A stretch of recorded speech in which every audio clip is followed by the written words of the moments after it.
તમારે કંઈ પણ શ્રેષ્ઠને પામવું હોય તો પહેલા રૂટીનમાંથી બહાર નીકળવું પડે. એ જ રૂટીનમાં ચક્રાવામાં જો ફર્યા કરશો તો શ્રેષ્ઠને કદી નહીં પામી શકો.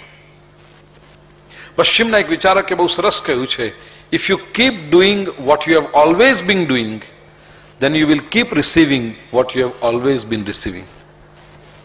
તમે જે કરો છો એનું એ જ વરમ ફરી ફરી ફરી ફરીને કરતા રહેશો તો તમે જે મેળવો છો એ જ ફરી ફરી ફરીને મેળવતા રહેશો. One definition of insanity is to do the same thing and expect different results. ये तो पागलपन है. જે કરીએ છીએ એ જ કરતા રહીએ અને કંઈક જુદા પરિણામની અપેક્ષા રાખીએ, આ તો ગાંડપણ કહેવાય. જે ભૂલ આપણે હંમેશા કરતા રહ્યા છીએ એની એ જ ભૂલો વારંવાર વારંવાર વારંવાર કરતા રહીએ તો જે પરિણામો આવે છે એ પણ વારંવાર આવ્યા કરશે.